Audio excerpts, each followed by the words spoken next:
and we're in the right table view. So scenario 1 is everything's going on plan. A couple of ways of doing this. So basically I'm just thinking about scenario 1, lay bricks. If everything's going to plan, there's not much to change. You just want it, work has been done, 6,000 bricks have been laid over 6 days, etc. So there's actually a little under task, there's something called here mark on track, or there's update tasks, okay, and there's different columns that you can put that in. I'll just cancel that. If you're on track, then that's all good. Here you've done 6 days work, you can see it here, but you still have the 14 days remaining, 4 days for this task, etc.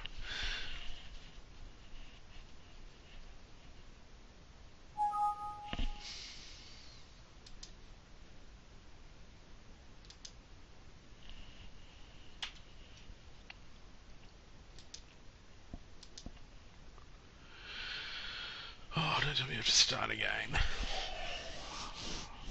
What is that?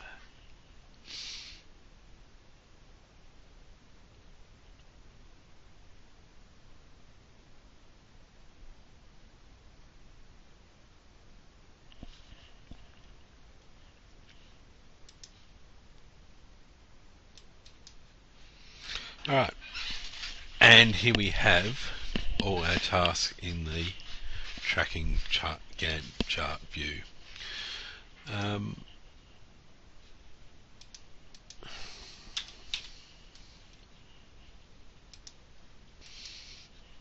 Sorry, I just got disrupted. But here we are with our setup ready for tracking.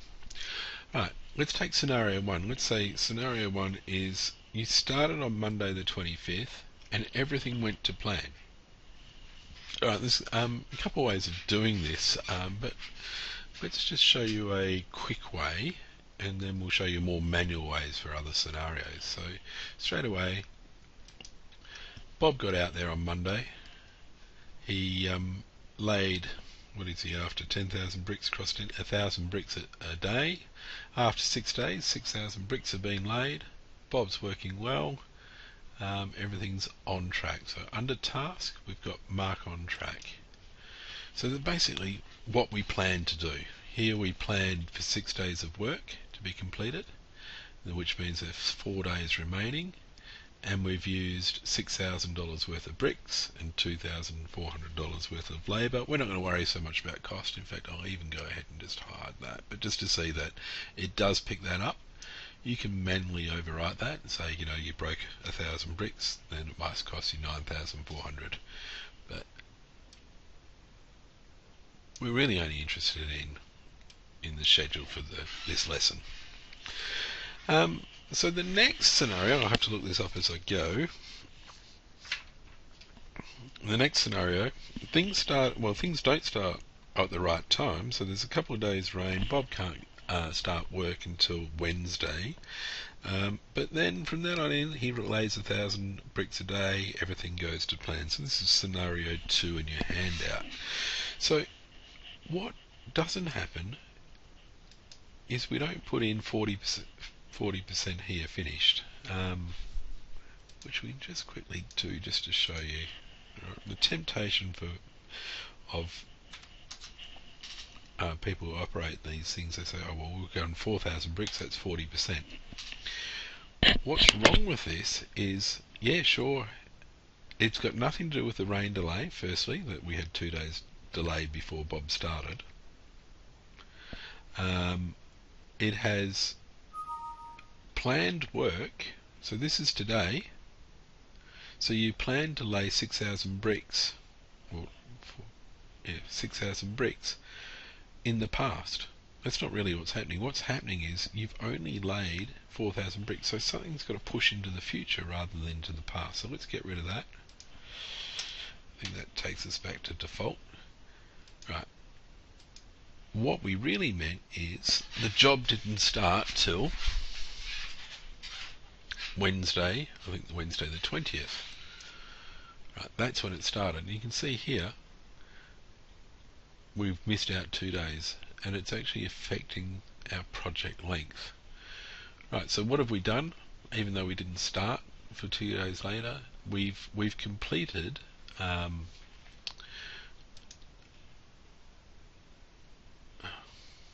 getting confused.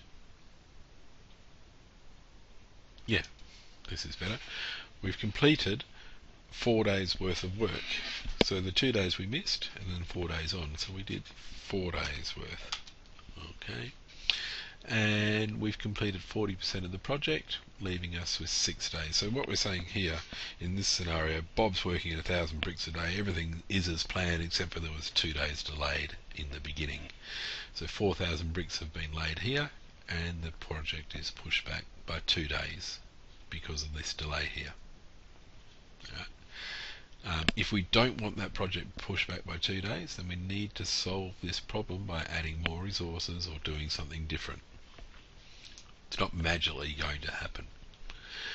In scenario 3, I think we have rain. Everything starts on track, but after 4 days there's 2 days of rain, so we've missed out on 2 days of work, even though in those 4 days we've been able to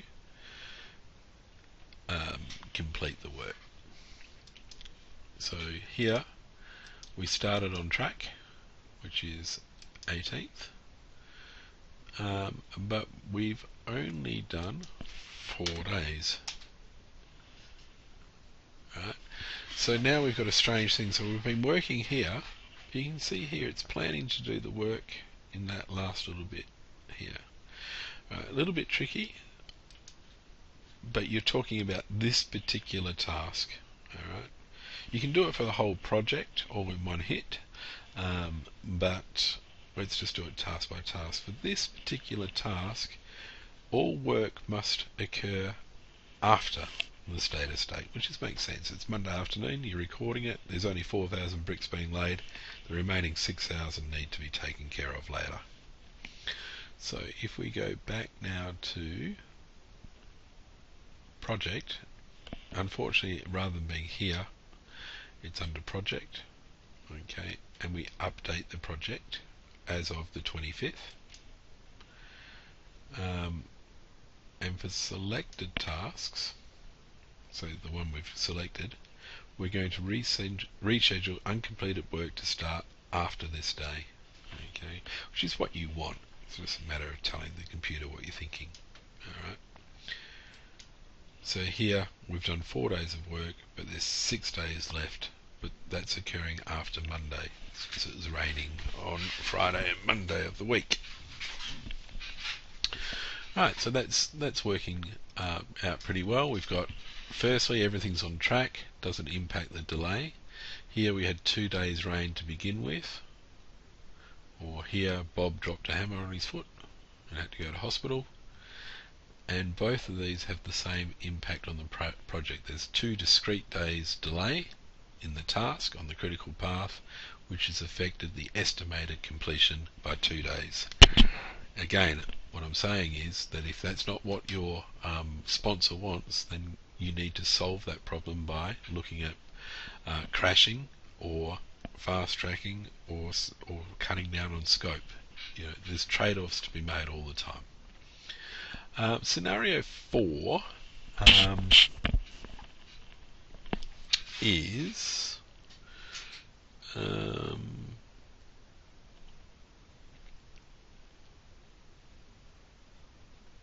right, this is when things aren't going quite at the rate they should. So Bob's been working hard at it for 6 days, but instead of 6,000 bricks being laid, there's only been 3,000 bricks being laid. So let's go. Started on time. Notice how it's the first thing we're doing is putting in the start date before we worry about anything else. And what we've managed to complete is 3,000 bricks. So if the first 6 days we've only laid 500 bricks a day, then we can probably estimate that in the remaining 5 day, day 6 remaining 4 days, we can only lay down 500 bricks a day. So we've got 7,000 bricks left to lay. So that's going to take us 14 days to finish. So we started on the 18th, but our remaining duration is 14 days. You can see here we don't have a break, as in there. We've been laying that across. Okay.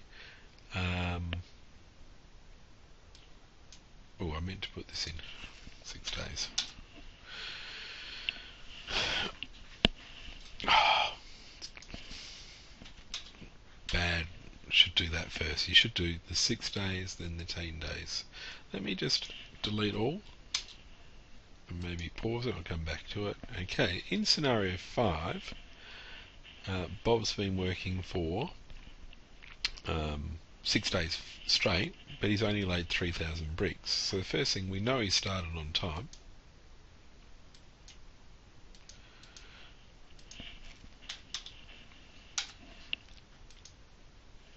Five, 4, 3, 2, 1.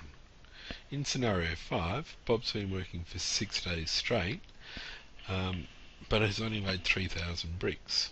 So to enter that data, there's a couple of things. Firstly, it's unlikely that Bob's going to speed up in the future. So 500 bricks a day, so that's 6 days, 3,000 bricks. 500 bricks a day might be our best estimate for future. So let's have a look. Started on time. How many days have you been working? We've worked every day, so we've done 6 days worth of work.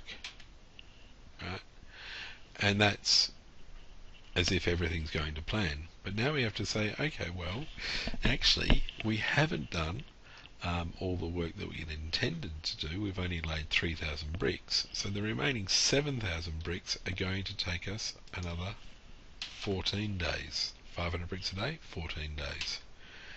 So that's what we're talking about here, is we started on time, we worked for 6 days, and then we need to finish off that work. I think the temptation, as I said before, is just to type 30% into there and see what happens. Alright.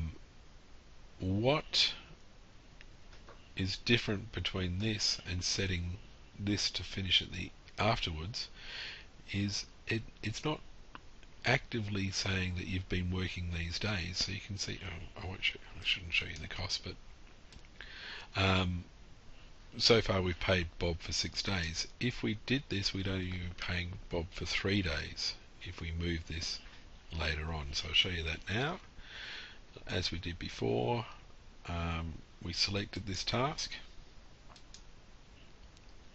Whoops.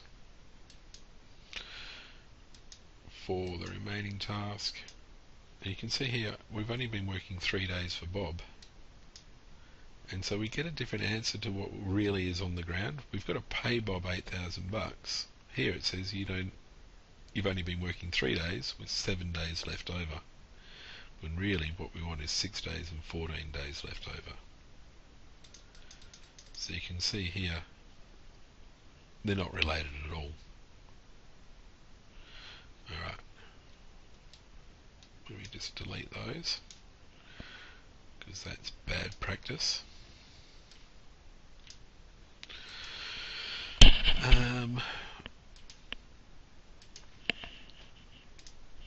What are we talking about here? What happens if we work a little bit faster? Same idea. If we laid 8,000 bricks over the first 6 days, then the remaining duration is going to be less. Actually, technically, it's going to be 1.5 days. You can work it out. It's on the sheet of paper, but we'll round it up to 2. So we just map it out. We started on time. We've been working 6 days. Right. But our remaining duration is 2 days. So even though we've got to cough up 8,400, we have less things to work on. And here there is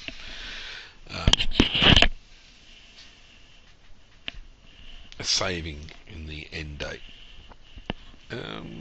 What else did I want to show you? I think that was it. I showed you the percentages. You can work through scenario 6, what to do wrong on your own. What you'll see is that you plan to do work in the past, which you can't do. So we'll leave it there. Thank you.